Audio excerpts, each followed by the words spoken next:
Hey everybody, welcome to Simply Holy Living, where we make the holidays holy days. We are entering into Advent 2021, and our theme for this year is going to be making room. The idea is that we want to strive to make these days holy by sort of taking the natural hurry of the season, the hustle and bustle of the holidays, and sort of reclaim our time. And we'll do that a couple ways. Maybe we can carve out some extra time where we get to practice silence and solitude and just be alone with God to really contemplate his coming, Jesus's birth, and also sort of do that introspective work of making sure that we're ready for the second coming, which is really the whole focus of Advent. Just to grow in our intimacy with him and sort of slow ourselves down through this season to really savor everything that it has to offer. Another thing is we might be able to take those normal seasonal activities of writing cards, shopping, giving presents, whatever, and sort of infuse a spiritual practice into those activities so that we can make them holy activities where we can be doing them with God or for God rather than just something else to check off the list. The idea is that we want to walk through this season. With God and come out stronger than we started, more holy, grow in our holiness through this time. So if you are entering into Advent for the very first time this year, I want to release you immediately from the burden of doing it right and definitely not doing it perfectly. People have been celebrating Advent for hundreds of years, and we're not going to get it all in year 1, 2, 3, whatever. The idea is that we just grow a little bit every year. So my recommendation for you is just to put one thing into practice. Maybe read a book, a section from a book every single day for Advent. Maybe get Ann Voskamp's book and read it with your kids, or maybe just keep an Advent tree, do an Advent tree. Maybe just celebrate on Sundays. Whatever you can do, just do one new thing. There's so many resources online. If you just Googled Advent, you would find so many resources that'll help you go through this time. And I think it's just a nice thing. It's nice to just find something that you can do. Another thing I want us to really think about, I just feel like I always need to say this, is I know that Christmas and Easter and Halloween, they're really all pagan dates, pagan holidays that were Christianized by Constantine. And that has always kind of bothered me. I know it bothers some of you too. I was really happy to find Advent because I just had grown so weary of the Christmas season. Just the monetization and the commercialization of it all, and just how frantic it felt, and how I just never really felt closer to God by the end. And I just thought there's got to be something wrong with this. So when I found Advent as an adult, it was like, it was just a gift from God, because I feel like it really showed me how I can celebrate these days and grow in my holiness through these days, and I can just savor every minute of it. But for all of these holidays, I think there's ways to make them holy. For example, for Halloween, I totally get all of you Christians who are like, I will not celebrate Halloween. I totally get that. That's kind of how I feel inside, but I just can't figure out how to pull that off. But we started years ago having an annual pumpkin carving party for Halloween. And not because we loved Halloween, but because we were just trying to figure out how can we use this opportunity for God, and it is hard to get to know your neighbors, even you're trying to share the gospel with them, you're trying to reach out to people, but how do you get to know your neighbors?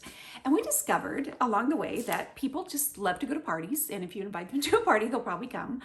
And if you invite them to a party where there's actually something to do, that's even better, because, really, only extroverts really love parties. Introverts, they're kind of like, they feel awkward. But if you give them something to do during a party, then they'll come and they'll have fun.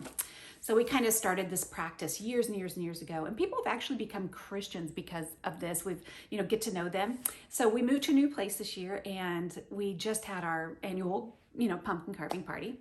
And we had 7 families from our neighborhood come out. It was amazing.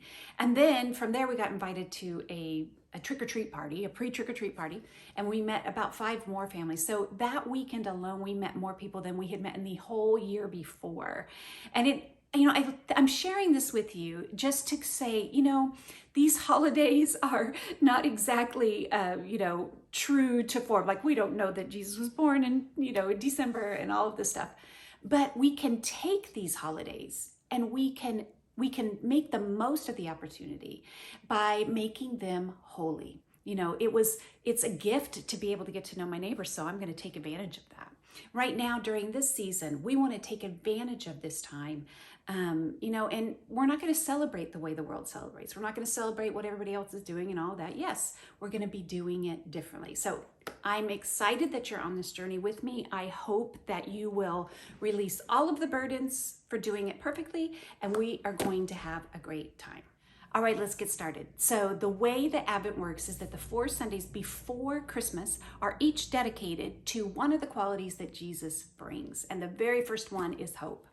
But the thing about hope is that it starts with bad news. That's the thing, the bad news about hope. Because by definition, you cannot have hope unless you are in a situation that is somehow a situation of want, of longing, of grief, of sorrow, of something that you want to change, maybe something that's unresolved. Because we don't hope for what we already have. Isn't that what Paul says? We don't hope for something that we already have. So the bad news is that to even experience hope, the way the Bible talks about it, we have to first acknowledge what want we have or what grief we are in. Now, I'm sitting here making this video in 2021, and I'm thinking back over the past couple of years. And I'm not trying to depress anyone. That's the last thing I want to do. But I don't think that any of us has to look very far to find something that has been difficult, challenging, disheartening, or whatever word you want to use over these past couple of years. You know, if you haven't lost someone to COVID, you probably know someone who has. I have a good friend who actually lost both of her parents through this last year. And just thinking about how that must feel. And even if I haven't, I'm feeling her pain, because when one part suffers, we all suffer with them. So it's been sort of a collective suffering that we've all been going through. And that's not to mention all the unrest in our country and sort of the palpable tension that we all feel all the time with this almost civil war going on. And, you know, to have experienced a lot of the injustice that's been revealed, and, you know, it's just been disheartening, discouraging. I find myself despondent so many times. And then all of that, of course, is on top of whatever you have going on in your own personal life or personal family. You know, sometimes this holiday season can be extra hard because it forces you into dealing with things in your family that you haven't wanted to, or that you've been sort of avoiding. You know, this is a hard time for parents who have children who are wandering. This is a hard time for us to be going through the holidays maybe with our aging parents or unresolved issues with our families. We want to have a happy family. We want to have a family that gets along and has a good time, but then you get together and it just doesn't work. You know, we just can't get along. We just cannot, you know, treat each other with kindness. I don't know what the deal is, you know, but there's such a longing. So as we talk about hope, we kind of have to start with the longing. You know, I have been driven by the Spirit, I guess it is, into the book of Lamentations as of late. Now, Lamentations is a book that I would, you know, avoid like the plague, because I just hate bad news and I don't like to be depressed. You know, I'm sort of that person that wants to be happy all the time. I'm always looking for the quick fix. I got to feel better. You know, you guys know, I'm like, give me the pill, whatever it is, I want to feel better. So that's kind of my personality. And, you know, from inside out, the characters, you know, I am joy. I am the person who would tell sadness, there's your circle, here's a circle, sit in that circle. I don't want you getting out of your circle. So that's sort of my natural propensity, is to avoid pain, to avoid all this. But, you know, there comes a time when you're going through life where you realize that just, you know, words cannot express sometimes the pain that you're in. And the beauty of the Bible is that it gives you imagery. It states things in images because it knows that the affairs of the heart are so deep that words are insufficient. So even though it's using words to paint images of God, images of glory, images of pain, images of sorrow, all of this. And I have found that by reading Lamentations, it has given me a voice to be able to express some of the pain that I don't have any other way of expressing. So something has been drawing me to it, and I've just been marinating in Lamentations, and I'm definitely not going to try to bring anybody down. But I have to tell you that for me, it has actually really helped, because it's been able to give some sort of, I don't know what it is, solace to my heart, I guess is what it is. All right, the way Lamentation works is that it is 5 poems of lament, and each one of these poems is like its own literary masterpiece. They're acrostics of the Hebrew alphabet, so it has all the letters of the alphabet and all this crazy literary stuff that I couldn't even possibly express. We know it has to be divinely inspired, because there's just no other way to explain it. But it also has this other literary device that many of us have just recently learned about, the chiasm, where it has the whole point of the book is right in the middle. So it's got Lamentations 1 and 2 on one side, Lamentations 4 and 5 on one side. And then right in the middle, everything points to Lamentations 3. So it is this chiasm, the point of the book is in 3.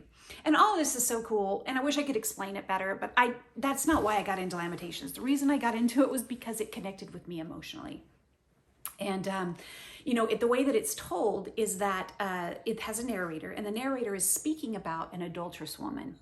And of course, she represents Israel, because they had gotten to a point in their history where all of their sins were catching up with them. God had tried to lead them. He tried to persuade them. He tried to do it my way, and they were just not going to do things his way. They had rebelled. They had done things their own way, and it had all come back on them. So all of their sins had come to call. They are sitting smack in the consequences of all of them. They have lost everything. They lost their country. The temple had been torn down. They were exiled. Their children were gone. They lost everything. And of course, who can't relate to this when you get to this point of, you did it your way, and somehow God was trying to warn you, but we all find ourselves kind of, doing things our own way. But then at the end of the day, we find ourselves sitting in the consequences of our own sins, which actually I find can be so painful, so much even more painful than painful things that happen to you. Life happens to you. People pass away. Sometimes you're hurt by different things, the inequities and the unfairness of life, or things that happen. But when you're suffering from the consequences of your own sin, sometimes it's even more painful. So the narrator is telling the story about Israel. And, if you have time to read it, honestly, I would do it. But I don't want to, I'm not in the business of depressing people right now. It's not what I'm trying to do. But I just think it's such a connective thing. There's this one line in there that really connected with me when the narrator is talking about the woman. And this is in chapter 2. And it's around verse, 13. He says, "What can I say for you? With what can I compare you, daughter Jerusalem?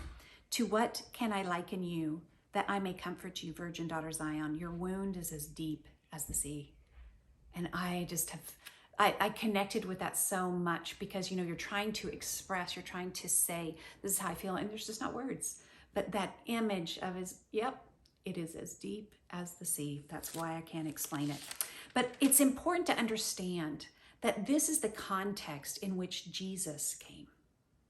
These are the people that went through losing their children, losing their parents, losing their freedom. They'd been in slavery. They had been in exile for 70 years. It's important to remember that they were coming out of a despondent time. And I'm sure that many of us can relate to that despondency.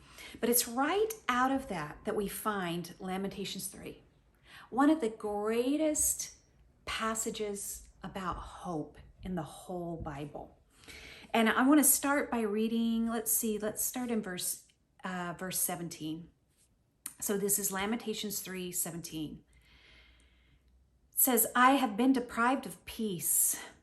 I have forgotten what prosperity is. So I say, my splendor is gone, and all that I had hoped for. from the Lord. And you know, this is a feeling, if you haven't had it yet, you're going to have this time in your life where you're like, everything I had hoped for is not happening. This is just not the way I pictured life turning out. This is not the way I pictured this turning out. You know, I was trying really hard over here and I just didn't expect it to give this result. But you can feel at times like everything I'd hoped from God is gone. I've lost it all. I have no more hope. So the next line says, I remember my affliction and my wandering, the bitterness and the gall. I well remember them, and my soul is downcast within me. In fact, in the Complete Jewish Bible, it says, this is why I'm so depressed. Yet, and then you circle that word yet this I call to mind, and therefore I have hope. Because of the Lord's great love, we are not consumed, for his compassions never fail. They are new every morning. Great is your faithfulness. I want to look back on this passage and just kind of break it down a little bit. We start by him saying that he's remembering all of the afflictions, the bitterness, the wanderings, the problems, the memories, all this stuff from that's happening, all the bad that's happening around. And it's happened in the past and it's happening now. And every time you remember these things and you focus on these negative things that are going on, you create these pathways in your brain that actually become bigger and bigger and bigger, more well-trodden, I guess you should say. Just kind of like if you were walking a path in the forest and you kept walking that path, the first day it would be hard to get through. The second day would be a little bit easier because you're creating a path. The third day easier, the fourth day easier, but 3 years later, that is a well-worn path where you know exactly where you're going. And that's what happens in our brains. The more we think about these negative things, the hard things, the more we focus on them, then the more we are tempted to focus on them. It feeds on itself. You know, it makes me think of that scripture that flesh gives birth to flesh, but the spirit gives birth to spirit. The more we indulge those thoughts, the bigger they become. Yet, he says, this I call to mind, and therefore I have hope.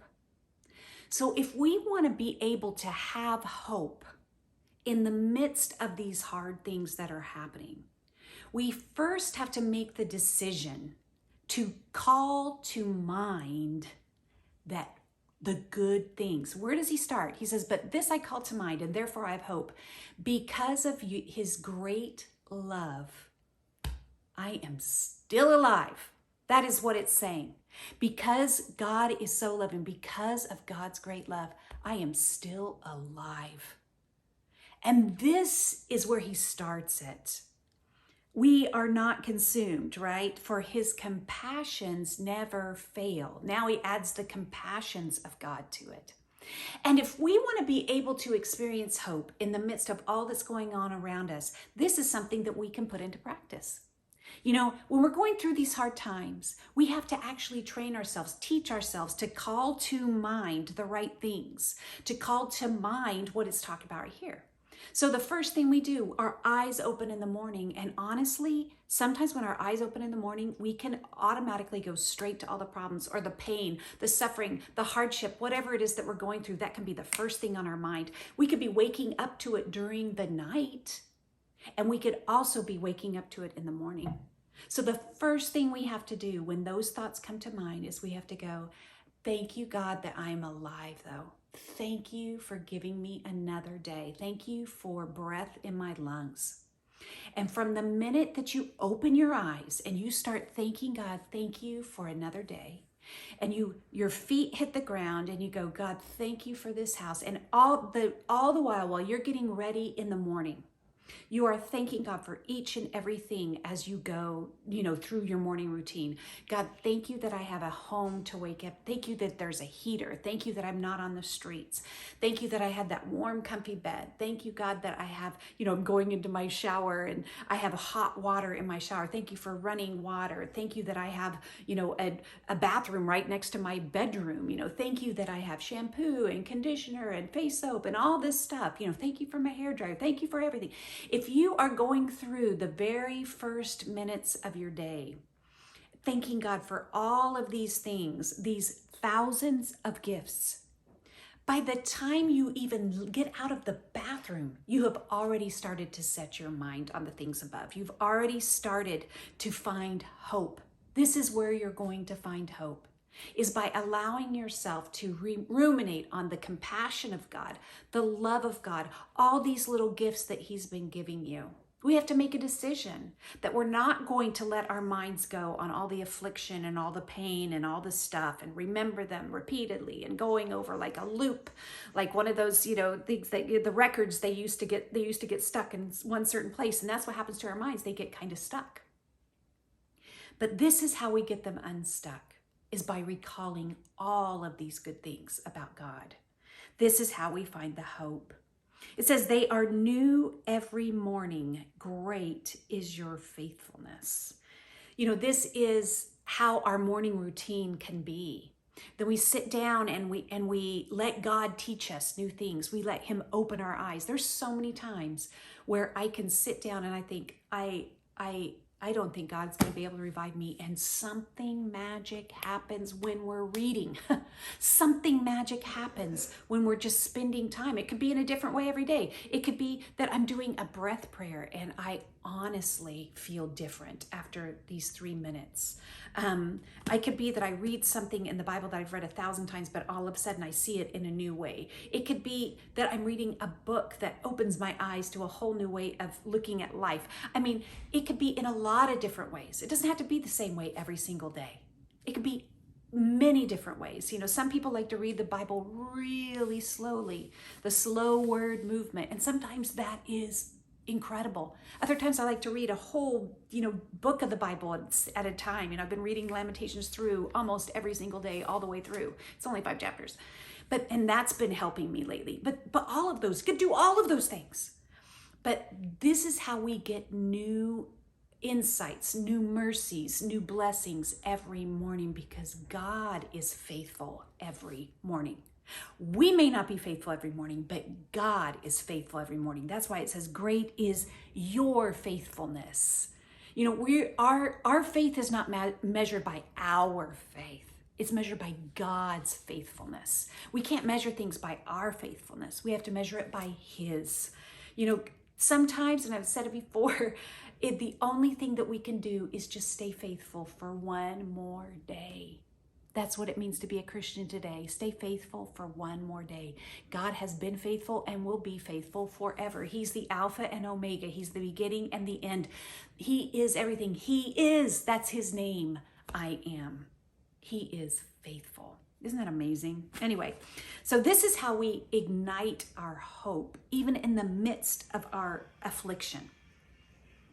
I'm going to talk about one more thing. I'm just going to read a little bit longer. It says, I say to myself, the Lord is my portion. Therefore, I will wait for him. The Lord is good to those whose hope is in him, to the one who seeks him. It is good to wait quietly for the salvation of the Lord. It is good for a man to bear the yoke while he is young. Let him sit alone in silence. And I want to just talk about how it gives us these instructions to wait quietly, to sit in silence. And this is another way that we can practice hope. We can ignite hope.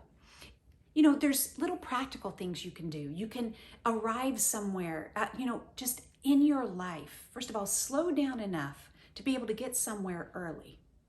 You get somewhere early intentionally, 10 minutes early for this appointment, for this study, for this whatever it is that you're doing, and sit in your car for 10 minutes.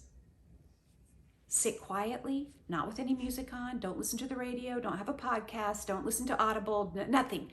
Complete silence. And just practice waiting on the Lord. Just sit and think about what's coming. The hope that's coming. Jesus is coming back for you. You could read scriptures on hope. You could meditate on one passage of hope, but just sit quietly. Practice waiting. One of the greatest things that we could do, that we could infuse all of our things, like I was talking about earlier, all of our activities for the holidays, we could infuse them with the gift of waiting. picking out the longest line in the store so that you can practice waiting. I was at Hobby Lobby today. I practiced waiting. I was in the longest line, but you're sitting there waiting. You're listening to God. You're praying, or you're looking around, maybe to strike up a conversation with someone. Just becoming aware of that, or you're arriving somewhere, and instead of sitting on your phone, instead of looking at one more text, instead of scrolling through social media, you just sit quietly and you wait on the Lord. I mean, isn't this an incredible concept of hope? I hope that it is to you as it is to me. And I wanted to just talk about one other scripture about hope, which is in Romans. And in Romans 12, it's that one that gives you all these great one-liners in Romans 12, starts around verse 9 or so. It's called Love in Action, where it says love must be sincere, hate what is evil, cling to what is good. And it goes through all these things that you should do. But one of the things that it says in verse 12 is it says, be joyful in hope. And I want you to just meditate on that. How do you be joyful in hope? Here we are, we're sitting in an affliction, or we're sitting in a time that doesn't feel good, or we're in a grieving time. But that causes us to have hope for another time. And so if our hope is only in God changing these circumstances that we're sitting in, how could we possibly be joyful in that hope? I think what the Bible's trying to get us to do is to go, don't wait until everything's resolved. Don't wait until I've fixed everything. Don't wait until everything works out the way that you think it should. Right now, in the situation that you're in, practice hoping for what is to come joyfully. And that is enough for all of us to take in at this moment. So we're on our way. We've started week 1. This week is going to be all about hope. For those of you that are on the Facebook, Simply Holy Facebook page, I'm going to be posting every day something new about hope. So I hope you'll join me there. For those of you that have gotten the book, a ruthless elimination of hurry. Good job. I'm proud of you. It's going to be awesome. You're going to love that read. For those of you that are going through other books during this time or other podcasts, awesome. It's great. It's going to be an incredible time. And I hope that this lesson on hope helps you until next time.